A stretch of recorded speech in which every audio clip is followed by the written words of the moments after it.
నమస్తే, welcome to స్వతంత్ర. నేను మురళి. ముందుగా హెడ్లైన్స్ చూద్దాం. ఈ నెల 28 నుంచే ప్రజాపాలన కార్యక్రమం. కలెక్టర్లు, ఎస్పీలకు సీఎం దిశానిర్దేశం.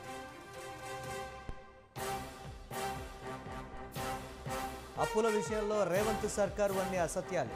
శ్వేతపత్రాలకు పోటీగా శ్వేతపత్రాలు విడుదల చేసిన కేటీఆర్.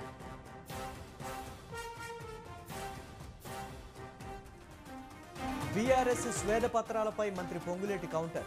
తప్పులు కప్పిపుచ్చుకునే ప్రయత్నం అంటూ విమర్శలు.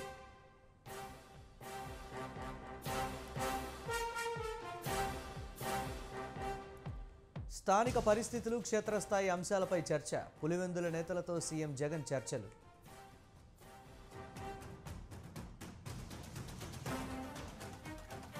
పరిశ్రమలు పోయాయి, ఉద్యోగాలు రాలేదు. జగన్ సినిమా అయిపోయిందన్న చంద్రబాబు.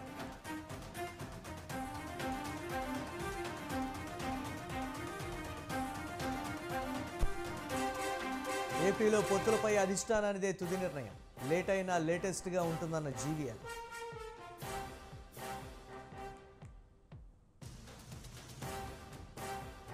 డబ్ల్యూఎఫ్ఐ నూతన కార్యవర్గంపై సస్పెన్షన్ వేటు. కీలక నిర్ణయం తీసుకున్న కేంద్ర క్రీడల శాఖ.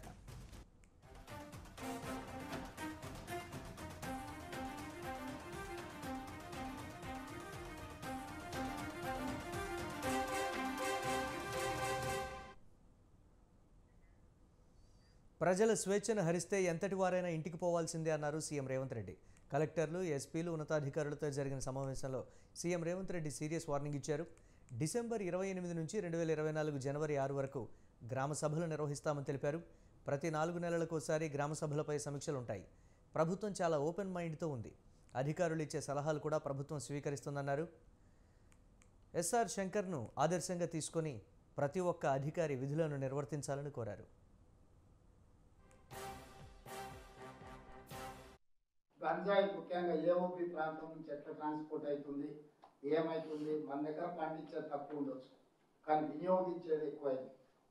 ఏఓపి ప్రాంతంలో నుంచి మన ప్రాంతానికి గంజాయి ఏ రకంగా వస్తుంది, ఏందనే దాని మీద కూడా మా పోలీస్ అధికారులు లా అండ్ ఆర్డర్ కంట్రోల్ చేయడం ఒకటే కాదు, ఈరోజు ప్రతి జిల్లా ఎస్పీ మీ ప్రాంతాలలో మండల స్థాయి చిన్న చిన్న పట్టణాలలో కూడా కాలేజీలలో ఇది ఎక్కువగా వినియోగిస్తున్నారు.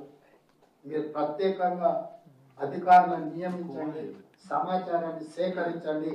ఎవరున్నా కూడా ఎవరిని వదలడానికి వీల్లేదు.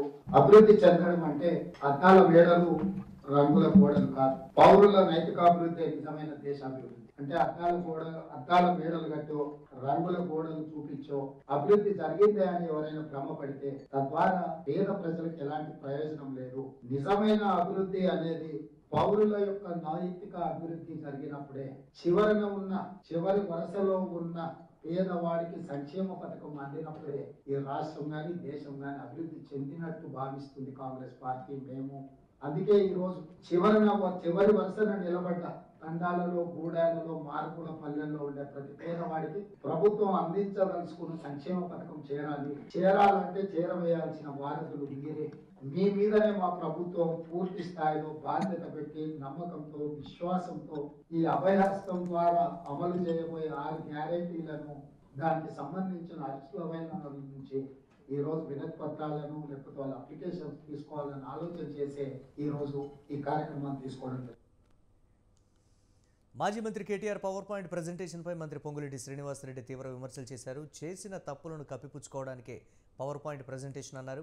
ఉన్న సచివాలయాన్ని పడగొట్టి కొత్తది కట్టడం సంపద సృష్టించడమా అని ప్రశ్నించారు.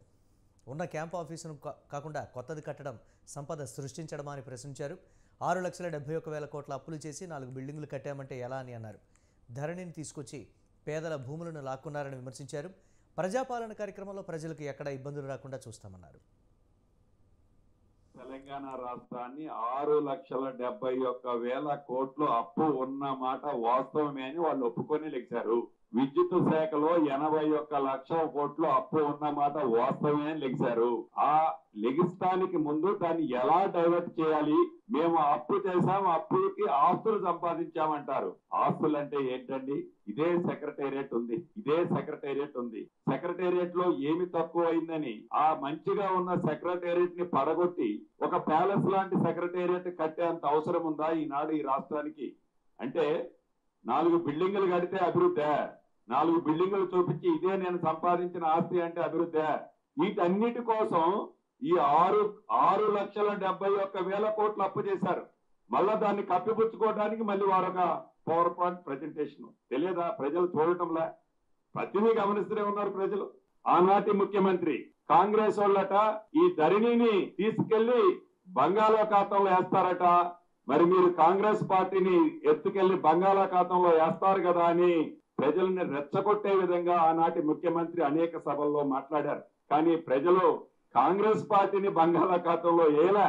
ఎవరైతే కాంగ్రెస్ పార్టీని బంగాళాఖాతంలో వేయాలని ప్రవోక్ చేశారో, ఎవరైతే కాంగ్రెస్ పార్టీని అవాట్లు చువాట్లు ఆ పార్టీ మీద పేలారో, ఎవరైతే అధికారం ఉంది నేను ఏది చెప్పినా చెల్లుబాటు అవుతుందని ఆనాడు ఎర్రవీకారో, వారిని ఎత్తుకెళ్లి బంగాళాఖాతంలో ప్రజలు వేశారు. కాంగ్రెస్ పార్టీని ఇందిరమ్మ రాజ్యం రావాలని కాంగ్రెస్ పార్టీని ప్రజలు దీవించారు. అంటే ప్రజలు చాలా క్లారిటీగా ఉన్నారు. వారి ఆశలు, ఆశయాలు, వారి మనసులో ఉన్న పరిపాలన మనం ఇవ్వాల్సిన బాధ్యత ఇలా ఉంది అని ఈరోజు కలెక్టర్ల విషయంలో ధరణికి సంబంధించింది బంగాళాఖాతం అనే ఐటమ్ ని ఎంత చిత్తశుద్ధితో ఉంది ఈ ప్రభుత్వం, ప్రజల పక్షాన ఎలా ఉంది, ఐఏఎస్ ఐపీఎస్ అధికారులకి స్పష్టంగా మా గౌరవ ముఖ్యమంత్రి గారు మిగతా సహచార మంత్రులు కూడా తెలియజేయడం జరిగింది. రాష్ట్రంలో 9.5 ఏళ్ల బీఆర్ఎస్ పాలన ఒక సువర్ణ అధ్యాయం అని బీఆర్ఎస్ వర్కింగ్ ప్రెసిడెంట్ కేటీఆర్ అన్నారు. బీఆర్ఎస్ 10 ఏళ్ల పాలనపై స్వేదపత్రం విడుదల చేసిన కేటీఆర్ పవర్ పాయింట్ ప్రజెంటేషన్ ఇచ్చారు. 60 ఏళ్ల కాంగ్రెస్ పాలనలో అన్ని వ్యవస్థలను నిర్వీర్యం చేశారని, అసహనానికి గురయ్యారని కేటీఆర్ అన్నారు. గతంలో ఏటా పాలమూరు నుంచి 14 లక్షల మంది వలస వెళ్లేవారని గుర్తు చేశారు. ప్రస్తుతం కాంగ్రెస్ ప్రభుత్వం ఉద్దేశపూర్వకంగా బీఆర్ఎస్ను బదనాం చేస్తోందని మండిపడ్డారు. ప్రభుత్వం చేసిన ఆరోపణలకు, విమర్శలకు తాము కూడా ధీటుగా సమాధానం చెప్పామని అన్నారు. తమకు మాట్లాడే అవకాశం ఇవ్వకుండా ఏకంగా సభనే వాయిదా వేశారని ఎద్దేవా చేశారు. 10 ఏళ్లలో కేసీఆర్ ప్రభుత్వం దేశంలోనే నెంబర్ 1గా నిలబెట్టిందని బీఆర్ఎస్ వర్కింగ్ ప్రెసిడెంట్ కేటీఆర్ అన్నారు. తెలంగాణ అస్తిత్వమే కాదని ఆస్తులు కూడా సృష్టించారని చెప్పారు. 60 ఏళ్లలో 4,98,000 కోట్ల 53 కోట్లు అప్పులు చేశారన్నది సొద్ద అబద్ధమని చెప్పారు. ప్రభుత్వం మా మీద చేసే ఆరోపణలకు కానీ, మా మీద చేసిన కొన్ని కువిమర్శలకు కానీ ధీటుగా సమాధానం చెప్పినాం కాబట్టే మాకు మాట్లాడే అవకాశం కూడా, సావధానంగా మాట్లాడే అవకాశం కూడా ఇవ్వకుండా గొంతు నొక్కి చివరికి శ్వేతపత్రాల్లోని హడావుడి చేసి ఆఖరికి వాయిదా వేసుకొని ప్రభుత్వం పారిపోయిన విషయం కూడా మీరు చూసినారు. అయితే వాళ్ళు లేవనెత్తిన కొన్ని సందేహాలు, మళ్ళీ అదేవిధంగా వాళ్ళు కొన్ని చేసిన ఆరోపణలు, ఇవన్నింటి విషయంలో బాధ్యత కలిగిన ఒక పార్టీగా గత 10 ఏళ్ళు ప్రజలు మాకు అవకాశం ఇచ్చినప్పుడు ఏం జరిగింది, ఎట్లా జరిగింది, ఇవన్నీ చెప్పవలసిన బాధ్యత, ప్రజలకు వివరించవలసిన బాధ్యత మా మీద ఉన్నది. కాబట్టే ఈరోజు ఈ స్వేదపత్రాన్ని, ఈ 10 ఏళ్ళు చెమటోడ్చి రక్తాన్ని రంగరించి 100,000 గంటలు పనిచేసి ఒక్క మా ప్రభుత్వంలోని మంత్రులు, ఎమ్మెల్యేలు మాత్రమే కాదు, మా ముఖ్యమంత్రి గారు మాత్రమే కాదు, లక్షల మంది ఉద్యోగులు, కోట్ల మంది ప్రజలు తమ స్వేదంతో, తమ కష్టంతో, తమ చెమటతో ఈ రాష్ట్ర అభ్యున్నతికి ఏ రకంగా తోడ్పడ్డారో, ఏ రకంగా ముందుకు తీసుకొని పోయినారో చెప్పవలసిన బాధ్యత ఈ స్వేదపత్రం ద్వారా మా మీద ఉన్నది. కాబట్టే దీన్ని స్వేదపత్రం అన్నాం. ఎక్కడికి చేరుకున్నామో తెలవాలి అంటే ఎక్కడ మొదలయ్యామో గుర్తుపెట్టుకోవాలంటారు. అందుకే ఒక మాటలో చెప్పాలి అంటే విధ్వంసం నుంచి వికాసం వైపు, సంక్షోభం నుంచి సమృద్ధి వైపు జరిగిన ఈ ప్రయాణం కొత్త రాష్ట్రంలో గత 10 ఏళ్ల ప్రగతి ప్రస్థానం ఏదైతే ఉందో భారతదేశ చరిత్రలోనే ఒక రకంగా చెప్పాలంటే ఇది ఒక సువర్ణ అధ్యాయం. 60 ఏళ్ల సమైక్య పాలన, 60 ఏళ్లలో జరిగిన జీవన విధ్వంసం ఒకవైపు అయితే, మరి నేరపూరితమైన నిర్లక్ష్యంతో, క్రిమినల్ నెగ్లిజెన్స్తో ఉద్దేశపూర్వకమైన నిర్లక్ష్యంతో మన రాష్ట్రాన్ని నాశనం చేసే ప్రయత్నం, జీవన విధ్వంసం చేసే ప్రయత్నం ఆనాటి అప్పటి పాలకులు, అది కాంగ్రెస్ వారు కావచ్చు, ఇతరులు కావచ్చు, వారి వివక్ష వల్ల శిథిలమైన ప్రాంతం, పూర్తి స్థాయిలో పక్షపాతంతో చిక్కిశల్యమైన ప్రాంతం మన తెలంగాణ. ఇప్పుడున్న కాంగ్రెస్ నాయకులు ఉద్యమంలో ఏనాడు లేని వాళ్ళందరూ కూడా ఇవాళ చాలా పెద్ద పెద్ద మాటలు మాట్లాడుతున్నారు. తెలంగాణ వాళ్ళే తెచ్చినామని, మా వల్లనే తెలంగాణ వచ్చిందని మాట్లాడుతున్నారు. ఒకసారి అందుకే మీకు ఏం జరిగింది తెలంగాణ పోరాటంలో, ఎన్ని రకాల రాజీనామాలు, ఉప ఎన్నికలు, దీక్షలు, అమరుల ప్రాణత్యాగాలు, ఎన్ని పోరాట రూపాలు. ఉద్యమంలో ఆనాడు విరిగిన లాఠీలకు లెక్కలేదు, నిండిన జైళ్లకు లెక్కలేదు, పేలిన తూటాలకు లెక్కలేదు. ఇవాళ మాట్లాడుతున్నారు కొంతమంది నిర్బంధమని, నియంతృత్వమని. కానీ నిర్బంధం నిజంగా చెప్పాలంటే ఆనాడు, నియంత పాలన అంటే సమైక్య పాలకులది. తెలంగాణ ఇస్తే అంధకారమే అని చెప్పి కట్టెలు పట్టుకొని కట్టుకథలు చెప్పిన వాళ్ళు, ఇవాళ పెద్ద పెద్ద మాటలు మాట్లాడిన వాళ్ళు, వాళ్ళకు తొత్తులుగా పనిచేసిన వాళ్ళు ఇవాళ శ్వేతపత్రాల పేరిట మళ్ళొక్కసారి తెలంగాణను విఫల ప్రయోగంగా, విఫల రాష్ట్రంగా చిత్రీకరించే ప్రయత్నం చేస్తూ ఉన్నారు. పోరాడి తెచ్చుకున్న రాష్ట్రంలో మొట్టమొదటి ఛాలెంజ్ ఏంది?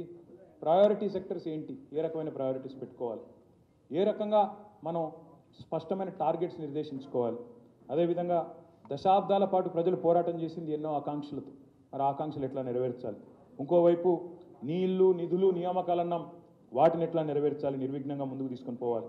తెలంగాణ భౌగోళిక స్వరూపాన్ని ఎట్లా అర్థం చేసుకోవాలి. ఎందుకంటే అప్పుడు కొంతమంది మేధావులు మాట్లాడేటోళ్ళు, నదులు కిందున్నాయి, నేలలు పైనున్నాయి, నీళ్ళు ఎట్లా వస్తాయి మీకు, మీరు ఎట్లా తీసుకుపోతారు నీళ్లు అని ఒక వైపు వాదన. మరొక వైపు అడుగంటిపోయిన భూగర్భ జలాలను పైకి తీసుకురావడం ఒక సవాల్. మరొక వైపు తీవ్రమైన కరెంటు సంక్షోభం నుంచి రాష్ట్రాన్ని బయటపడేయడం మరొక సవాల్. ఆకలి చావులు, ఆత్మహత్యలను ఆపడం, ప్రజల్ని కాపాడుకోవడం మరొక సవాల్. బీడువారిన రైతుల జీవితాలను, బతుకులను బాగు చేయడం మరొక సవాల్. విఫల రాష్ట్రంగా కొన్ని దుష్టశక్తులు ఏవైతే ప్రయత్నాలు చేస్తున్నాయో ఆ దుష్టశక్తులను మరి తిప్పికొట్టడం మరొక సవాల్. ఆంధ్రప్రదేశ్ ముఖ్యమంత్రి వైసీపీ పార్టీ క్యాడర్ను అసెంబ్లీ ఎన్నికలకు రెడీ చేస్తున్నారు. ఈ దిశగా వేగంగా అడుగులు వేస్తున్నారు. మళ్లీ వైసీపీ పార్టీని అధికారంలోకి తీసుకురావడమే లక్ష్యంగా పలు నియోజకవర్గాలకు ఇన్ఛార్జీలను కూడా మార్చిన సంగతి తెలిసిందే. ఇదిలా ఉంటే ఇప్పుడు ప్రాంతాల వారీగా సమీక్షలు నిర్వహిస్తున్నారు. స్థానిక నేతలతో సమావేశమై ఆయా నియోజకవర్గాల్లో పార్టీ పరిస్థితిని తెలుసుకుంటున్నారు. ఎట్టి పరిస్థితుల్లోనూ వచ్చే ఎన్నికల్లో గెలవాలంటూ ముఖ్యమంత్రి జగన్ దిశానిర్దేశం చేస్తున్నారు.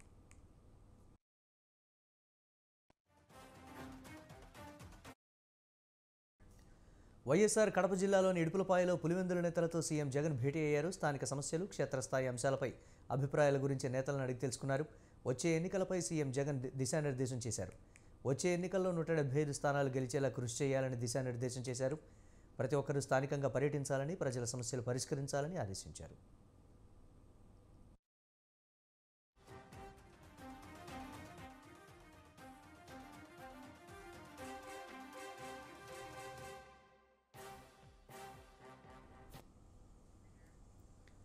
రాష్ట్రంలో అరాచకాలు సృష్టించిన జగన్ను ప్రజలు క్షమించాలా అని చంద్రబాబు ప్రశ్నించారు.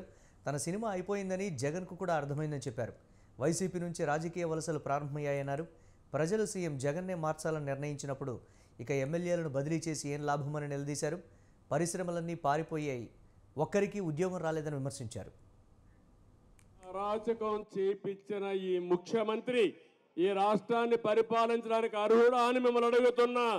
ఇలాంటి వ్యక్తుల్ని మనం క్షమించాలా అని మిమ్మల్ని అడుగుతున్నా.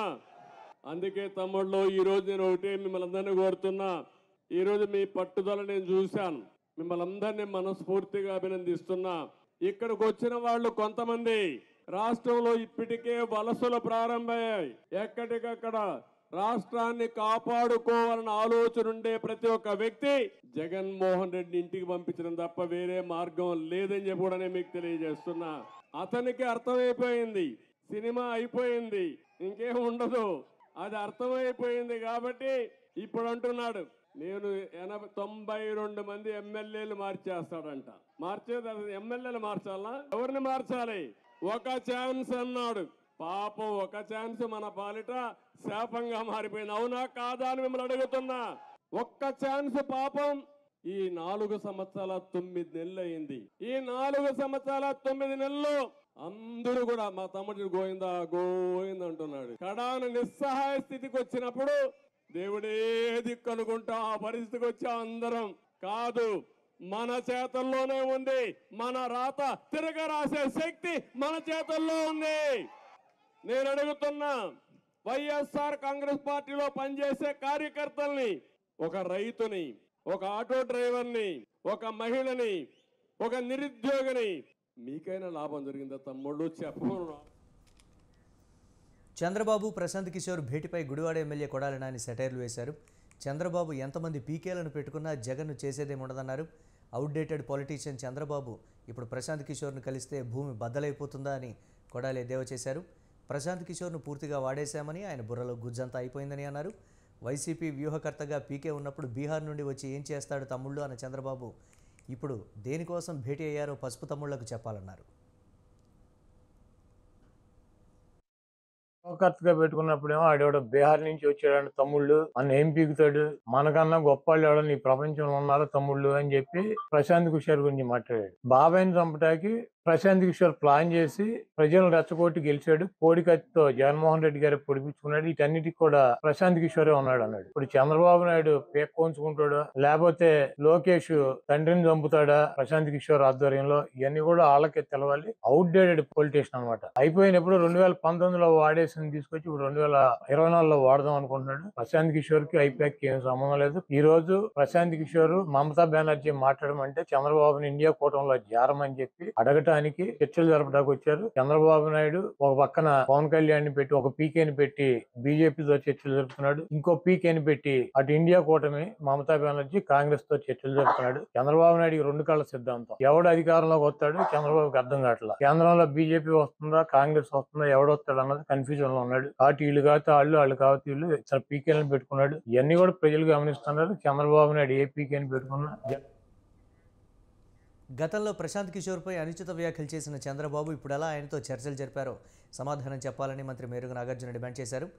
బీహార్ వాడు వచ్చాడు, వాడి వల్ల ఏమవుతుందన్న చంద్రబాబు ఇప్పుడు ఆయనతో మాట్లాడుతున్నారని ఎద్దేవా చేశారు. 10 మంది ప్రశాంత్ కిషోర్లు వచ్చినా ప్రజలంతా సీఎం జగన్ వెంట ఉన్నారన్నారు. అవకాశం ఉంటే కాళ్లతో తన్నటం, లేకుంటే తెచ్చిపెట్టుకోవడం చంద్రబాబుకు నైజమన్నారు. రానున్న ఎన్నికల్లో టీడీపీ రథచక్రాలు ఊడిపోబోతున్నాయని అన్నారు. పవన్ కళ్యాణ్కు తెలంగాణలో బర్రెలక్కకు వచ్చినన్ని ఓట్లు కూడా రాలేదన్నారు. చంద్రబాబు ప్రశాంత్ కిషోర్ మా దగ్గర పనిచేస్తున్నప్పుడు ప్రశాంత్ కిషోర్ గురించి ఏమన్నాడు? బీహార్ వచ్చాడు, వాడి వల్ల ఏమైంది, వాడి వ్యవహారం తెలుస్తుంది. ఎన్ని ఇప్పుడు అవసరమైంది అతనికి? మేమెందుకు ప్రశాంత్ కిషోర్ కోసం ఆలోచించాల్సిందో మా నాయకుడే 10 మంది కిషోర్లు హృదయాల్లో అంత ధైర్యంగా పనిచేశారు తత్వం ఉన్నటువంటి. అందుకని ప్రశాంత్ కిషోర్ వచ్చే ఓట్లు ఏమన్నా మార్పిస్తాడా లేకపోతే ఏం చేస్తాడు? లేకపోతే చంద్రబాబు ఏదో ఇప్పుడు పవన్ కళ్యాణ్ అడ్డం పెట్టుకున్నట్టు ఏదో చేస్తా ఉంటారు తప్ప ప్రజలంతా జగన్మోహన్ రెడ్డి గారు వెంటున్నారు. ఎవరు వచ్చి పనిచేసినా ఏ వ్యూహకర్తలు అనుకున్న వాళ్ళు వాళ్ళని అవకాశం ఉన్నప్పుడేమో ఎగిరి కాళ్ళతో తంతాం, అవకాశం లేనప్పుడేమో మళ్ళీ తెచ్చిపెట్టుకోవాలి. ఇది ఏపీలో పొత్తులపై బీజేపీ ఎంపీ జీవీఎల్ నరసింహారావు ఆసక్తికర వ్యాఖ్యలు చేశారు. పొత్తుల అంశం బీజేపీ జాతీయ నాయకత్వం నిర్ణయం తీసుకుంటుందన్నారు. బీజేపీ నిర్ణయం లేట్ అయినా లేటెస్ట్గా ఉంటుందన్నారు. టీడీపీ అధినేత చంద్రబాబు రాజకీయ వ్యూహకర్త ప్రశాంత్ కిషోర్ భేటీపై స్పందించిన జీవీఎల్ చంద్రబాబు పీకేని ఎందుకు కలిశారో ఆయన చెప్పాలన్నారు. ఎవరైనా కలిసే అవకాశం ఉన్నప్పుడు సమావేశం వెనుక కారణాలను సిబిఎన్ పీకే చెబితేనే బాగుంటుందని అన్నారు.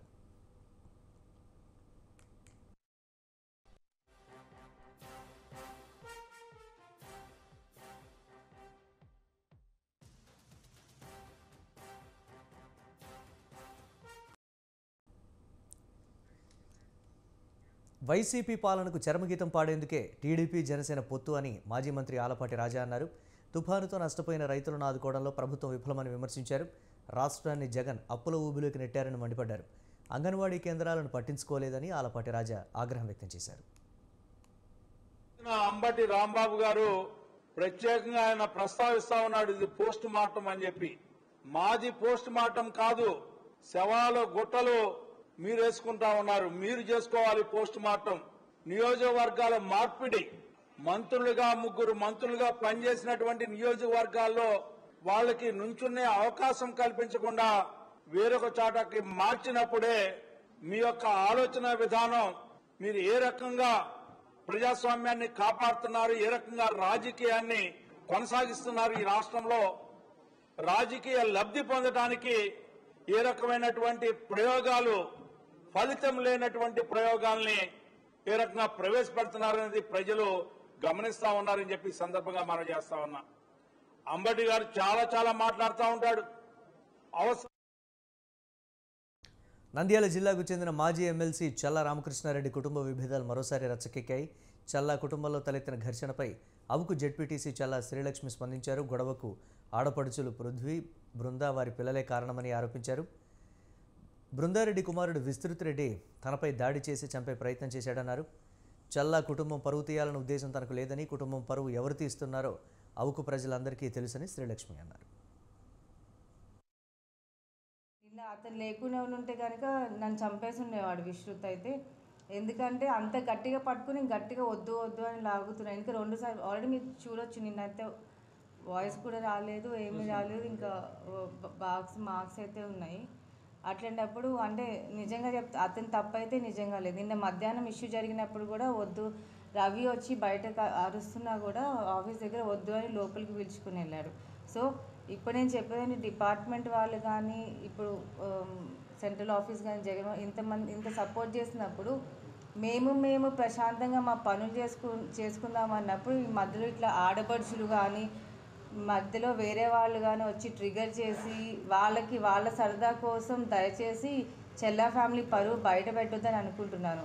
చెప్పుండొచ్చు. విఘ్నేశ్వర్ రెడ్డి అయితే నిన్న అతను లేకుండా ఉంటే కనుక నన్ను చంపేసి ఉండేవాడు విశ్రుత్ అయితే. తెలంగాణ ఉమ్మడి జిల్లాలకు ఇన్ఛార్జ్ మంత్రులను నియమించింది ప్రభుత్వం. రంగారెడ్డి బాధ్యతలను శ్రీధర్ బాబుకు అప్పగించింది. హైదరాబాద్కు పొన్నం ప్రభాకర్, నల్గొండకు తుమ్మల నాగేశ్వరరావును ఇన్ఛార్జ్ మంత్రులుగా నియమించింది. కరీంనగర్ ఇన్ఛార్జ్ మంత్రిగా ఉత్తమ్ కుమార్ రెడ్డి, ఖమ్మానికి కోమటిరెడ్డి వెంకటరెడ్డి, మెదక్కు కొండ సురేఖ, ఆదిలాబాద్కు సీతక్కను బాధ్యులుగా చేసింది.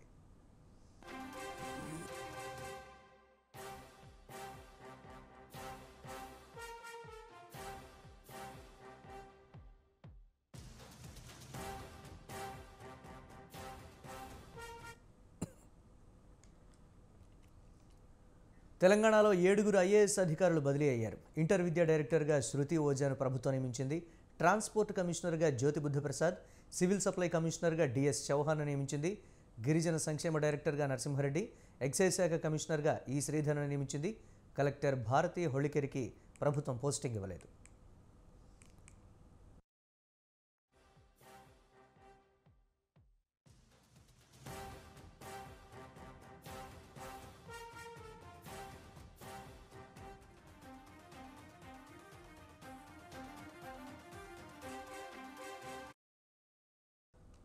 శ్రీకాకుళం జిల్లా ఉద్దాన ప్రాంత రైతులు ఉద్యమ బాట పట్టారు. బంగారం పండించే తమ భూములు ప్రభుత్వాల నిర్లక్ష్యం కారణంగా బీడు భూములుగా మారిపోతున్నాయంటూ నిరసన గళాన్ని అందుకున్నారు.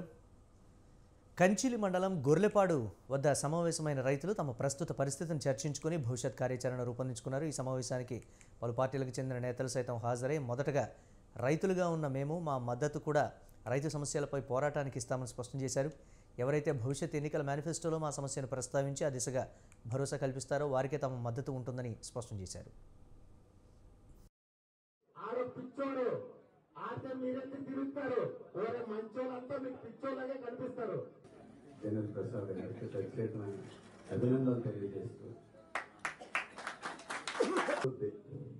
ఒకవేళ అయినా అదైనా, ఎందుకంటే ఈ మధ్యలో వచ్చిన ఇంకో స్టోరీ కూడా ఉంది. ఈ టెక్కలకి సంబంధించిన నంద్యాల జిల్లా శ్రీశైలం బ్రహ్మరామ మల్లికార్జున స్వామి ఆలయానికి భక్తుల రద్దీ ఎక్కువగా ఉంది. వరుస సెలవులు రావడంతో ఆలయ ప్రాంగణం భక్తులతో కిటకిటలాడుతోంది. భక్తులు తెల్లవారుజాము నుంచే పాతాళగంగలో పుణ్యస్నానాలు ఆచరించి శ్రీ బ్రహ్మరామ మల్లికార్జున స్వామి అమ్మవార్లను దర్శించుకున్నారు. భక్తుల రద్దీ కారణంగా ఎలాంటి ఇబ్బందులు కలగకుండా ఆలయ అధికారులు ప్రత్యేక ఏర్పాట్లు చేశారు.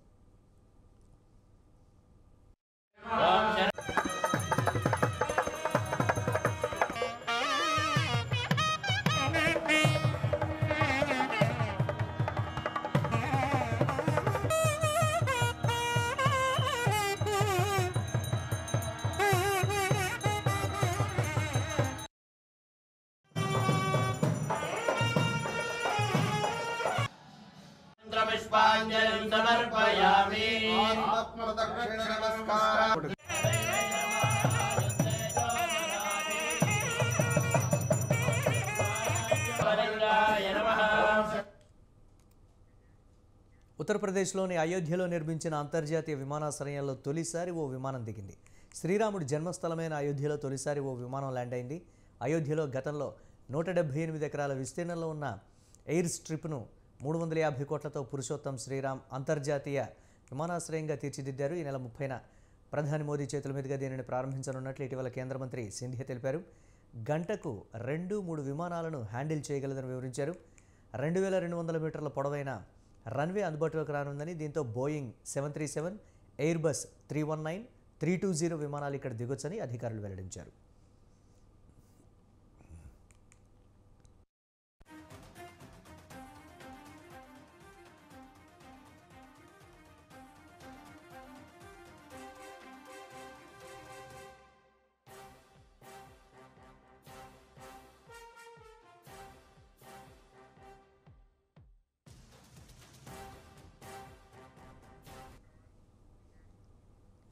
జమ్మూ కాశ్మీర్లో మసీదులో ప్రార్థనలు చేస్తూ ఉండగా ఓ రిటైర్డ్ పోలీస్ అధికారిని దుండగులు కాల్చి చంపారు.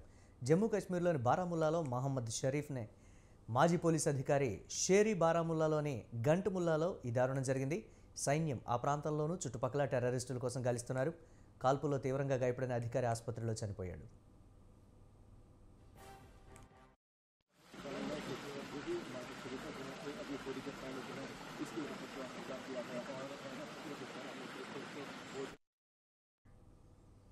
కొత్తగా ఎన్నికైన రెజ్లింగ్ ఫెడరేషన్ ఆఫ్ ఇండియా కార్యవర్గాన్ని కేంద్ర క్రీడల మంత్రిత్వ శాఖ సస్పెండ్ చేసింది. సంజయ్ సింగ్ నాయకత్వంలో మొన్ననే రెజ్లింగ్ ఫెడరేషన్ ఆఫ్ ఇండియా కొత్త కార్యవర్గం ఎన్నికైంది. ఈ ఎన్నికల్లో పారదర్శకత లోపించిందనే ఆరోపణలు వచ్చాయి. దీంతో క్రీడల సమాఖ్య ఈ చర్య తీసుకుంది. రెజ్లింగ్ సమాఖ్య చీఫ్గా ఎన్నికైన సంజయ్ సింగ్ గతంలో లైంగిక వేధింపులు ఎదుర్కొన్న WFI మాజీ చీఫ్ బ్రిజ్భూషణ్ అనుయాయుడే. సంజయ్ సింగ్ ఎన్నికను గతంలో ఆందోళన చేసిన రెజ్లర్లు నిరసించారు. మహిళా రెజ్లర్ సాక్షి మాలిక్ రిటైర్మెంట్ ప్రకటించగా మరో రెజ్లర్ తన పద్మశ్రీని ప్రభుత్వానికి వాపసు చేశారు. ఇంకా కొందరి రెజ్లర్లు సంజయ్ సింగ్ ఎన్నిక పట్ల అసంతృప్తిగా ఆవేదనను వ్యక్తం చేశారు. మహిళా రెజ్లర్ల సమాఖ్యకు చీఫ్గా ఓ మహిళని ఎంపిక చేయాలని కోరుతున్నారు.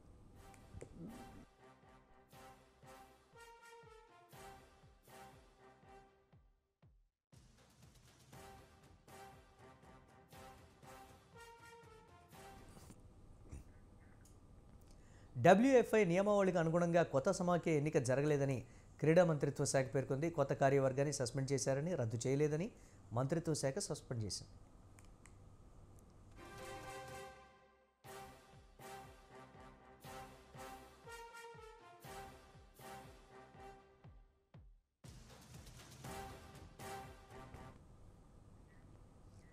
మానవ అక్రమ రవాణాను ఫ్రాన్స్ అడ్డుకుంది. మైనర్లతో సహా 303 మంది భారతీయులతో నికరగ్వా వెళ్తున్న విమానాన్ని ఫ్రాన్స్లో దింపేశారు. వారంతా ఫ్రాన్స్లో ఆశ్రయం కోరుతున్నారు. మానవ అక్రమ రవాణాకు పాల్పడుతున్నారని అనుమానించిన ఇద్దరిని ఫ్రాన్స్ పోలీసులు అరెస్టు చేసి ప్రశ్నిస్తున్నారు.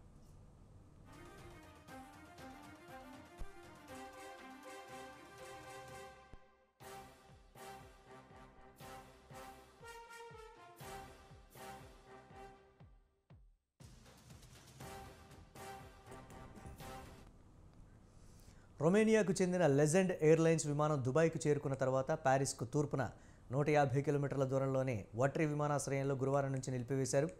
మానవ అక్రమ రవాణాకు గురైన వారిని తీసుకువెళ్తున్నట్లు అధికారులకు సమాచారం అందడంతో ఆ విమానాన్ని నిలిపివేశారు.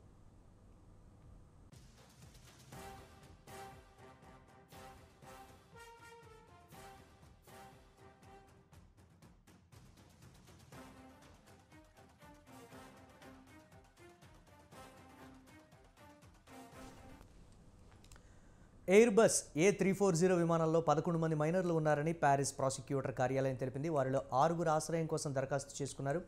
కొంతమంది ప్రయాణికుల తరపున వాదన వినిపించేందుకు నియమించబడిన న్యాయవాది అరోర్ ఒపిర్చికల్ సిద్ధమయ్యారు.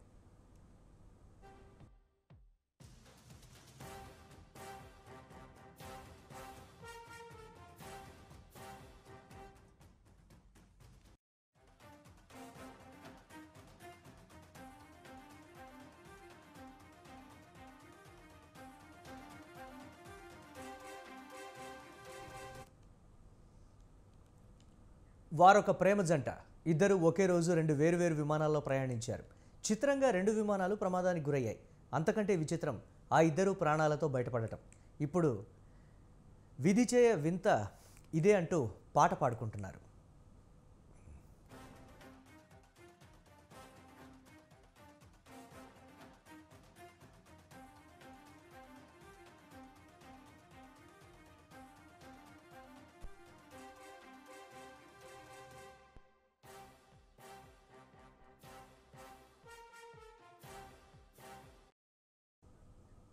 ఇటలీకి చెందిన స్టెఫానో పిరెల్లి, ఆంటోనియోట్టా డెమాసి ప్రేమికులు పెళ్లి ఆలోచనలో ఉన్నారు. ఇటలీలోని సావోనా పట్టణంలో క్రిస్మస్ వేడుకలకు హాజరయ్యేందుకు 2 వేర్వేరు ప్రాంతాల నుంచి విమానాల్లో బయలుదేరారు.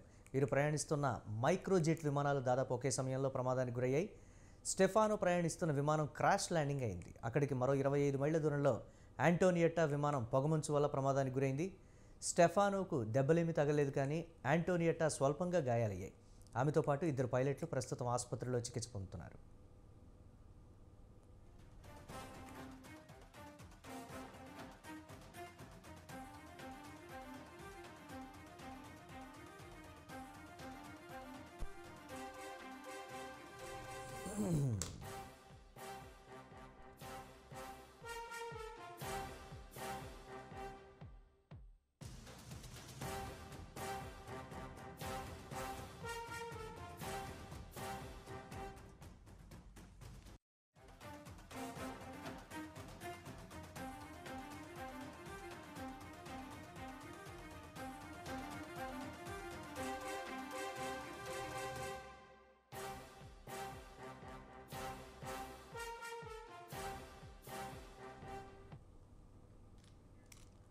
భారతీయ మహిళా క్రికెట్ జట్టు చరిత్రాత్మక విజయం సాధించింది. మహిళల టెస్టు క్రికెట్లో ఆస్ట్రేలియాపై భారత్ తొలి విజయం సాధించింది. హర్మన్ప్రీత్ కౌర్ సారథ్యంలోని భారత జట్టు ఆస్ట్రేలియా జట్టుతో జరిగిన ఏకైక టెస్ట్ మ్యాచ్ను గెలిచింది. ఈ విజయంలో స్నేహ్ రాణా, పూజా వస్త్రాకర్ కీలక పాత్ర పోషించారు.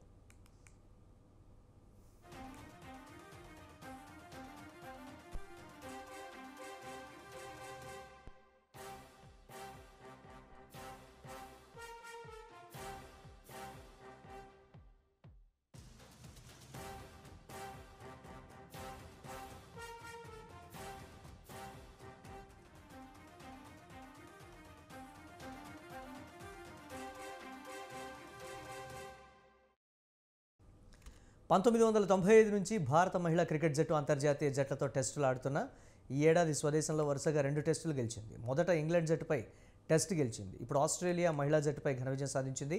ముంబై వాంఖడే స్టేడియంలో జరిగిన టెస్టులో ఆట ఆరంభం నుంచి భారత జట్టు పైచేయిగా నిలిచింది. బ్యాటింగ్లోనూ బౌలింగ్లోనూ రాణించింది. ఆస్ట్రేలియాపై 8 వికెట్ల తేడాతో గెలిచింది. భారత జట్టు మొదటి ఇన్నింగ్స్లో 406 పరుగులు, రెండో ఇన్నింగ్స్లో 2 వికెట్లకు 75 పరుగులు చేసింది. ఆస్ట్రేలియా తొలి ఇన్నింగ్స్లో 219 పరుగులకు, రెండో ఇన్నింగ్స్లో 216 పరుగులకు ఆలౌట్ అయింది. భారత్ 8 వికెట్ల తేడాతో విజయం సాధించింది. స్నేహ్ రాణా 119 పరుగులు ఇచ్చి 7 వికెట్లు సాధించగా, పూజా వస్త్రకర్ 93 పరుగులు ఇచ్చి 5 వికెట్లు పడగొట్టింది.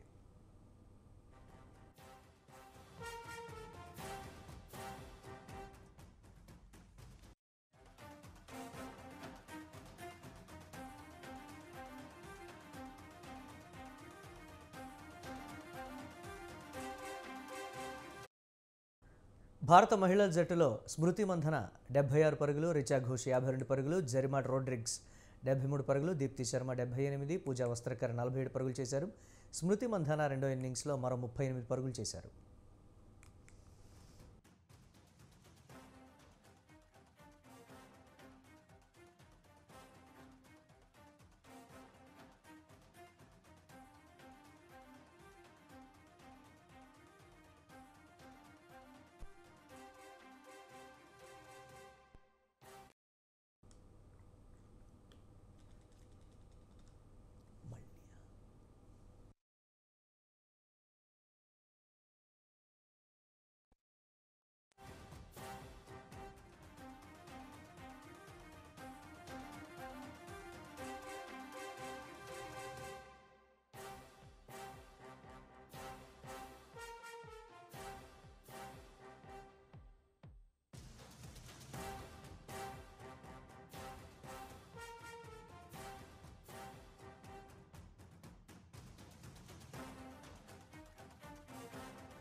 ఇవి ఇప్పటివరకున్న అప్డేట్స్. కీప్ వాచింగ్ స్వతంత్ర.